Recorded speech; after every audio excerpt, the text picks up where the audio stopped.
আমরা টিভিতে, সিনেমাতে, পত্রিকায় আমরা দেখেছি লগি বৈঠার ঘটনা। লগি বৈঠা শুরু করেছিল আওয়ামী লীগ, সেটার সিলসিলা এখন বহন করছে যারা মুজিববাদের নতুন করে ঠিকাদার হয়েছে, তারা আবার সেটার সিলসিলা ধারণ করেছে। সেদিন থেকেই রুমিন ফারহানারা 32 ভাঙার জন্য তারা মায়া কান্না জুড়ে দিয়েছে। সেদিন থেকেই বুঝে গিয়েছি যে এই দল চাঁদাবাজদের অভয়ারণ্য পরিণত হবে। আজকে শুনলাম একজন বলছে নেতা যদি অর্ডার দেয় 10 মিনিটে নাকি সরকার পতন করবে। এই 17 বছর কোথায় ছিল? দেশ নেত্রী বেগম খালেদা জিয়ার বাসার সামনে ট্রাকটা পর্যন্ত ছড়াইতে আসেন না। আমি জনগণকে বলবো, আজকের ঘটনাকে আপনারা মুড়ে মুড়ে আপনারা বিগ স্ক্রিনে মানুষকে দেখান, তারপর সিদ্ধান্ত নিতে বলেন যে পরবর্তী বাংলাদেশটা কোন চাঁদাবাজদের হাতে তুলে দিবে। প্রিয় তরুণ প্রজন্ম, আপনারা রক্ত দিয়েছেন। আমার এই ভাইটা চোখ হারিয়েছে। আমার এই ভাইয়ের কাছে জিজ্ঞেস করতে হবে। তারা বলছে আমাদের যেহেতু যতদিন না পর্যন্ত নির্বাচন হয়, তারা যদি সরকার গঠন না করে তাহলে নাকি এগুলো অব্যাহত থাকবে। ব্যাপারটা হচ্ছে এমন, আমি চুরি করতে থাকবো, তাহলে আমাকে বাসার চাবিটাই আমার হাতে তুলে দাও।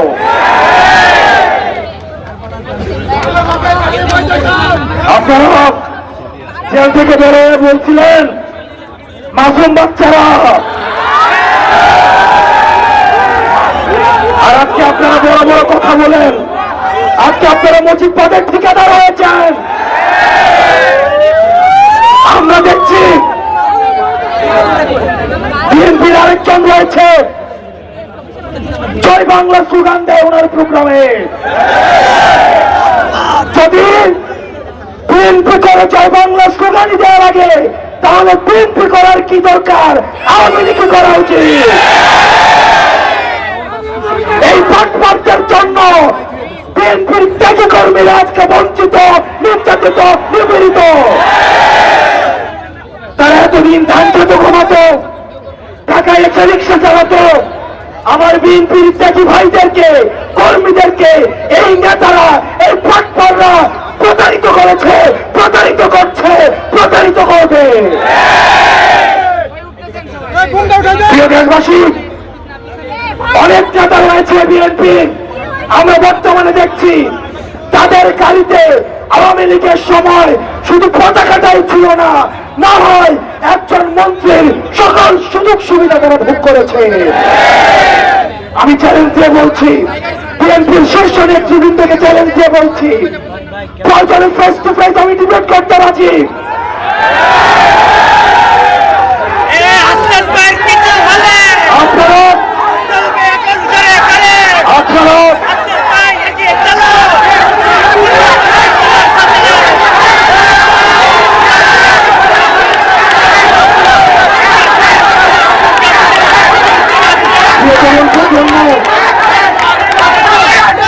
তরুণ প্রজন্ম, আমাদেরকে ভয়ভীতি দেখানো হয়। আমরা যে জীবনটা যাপন করছি, এই জীবনটাই আমাদের বুনাস জীবন। আপনি কারে বই দেখাবেন?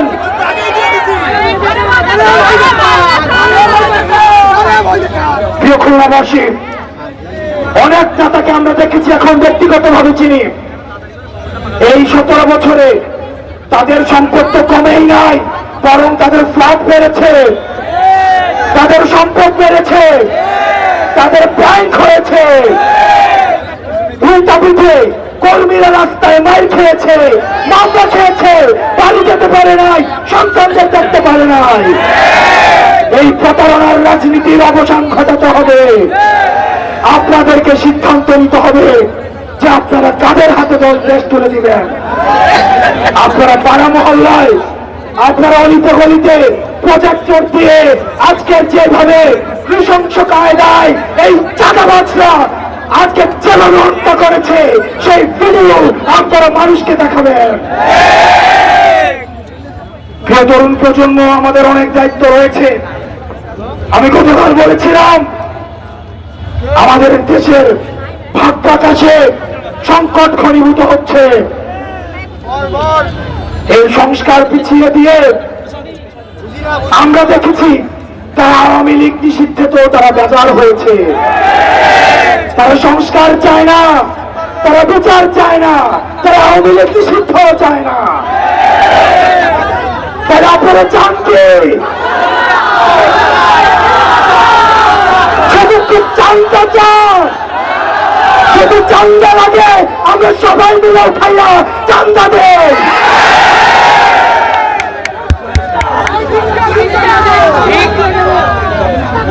বিএনপি নেতৃবৃন্দকে বলবো, আমি সম্মান রেখে বলবো, আপনাদের অনেক রাজনীতিবিদের বয়স আমার বয়সের আরো 3 গুণ। আমি আপনাদেরকে বিনয়ের সাথে আমরা অনুরোধ করব, আপনার এই তরুণ প্রজন্মকে বুঝুন। আওয়ামী নেতৃবৃন্দ,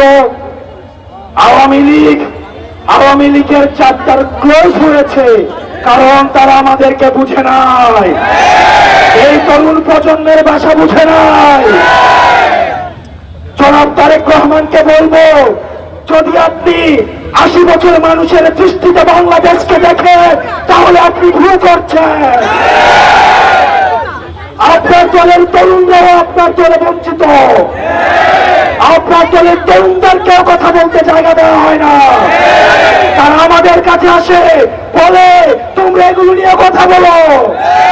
তারা আমাদের কাছে আসে, বলে যে তোমরা বলো যে বিএনপির কাউন্সিল কবে হয়েছে, এটা কি তারেক জিয়ার মনে আছে? বিএনপির অনেক নেতৃবৃন্দ আমাদের কাছে বলে,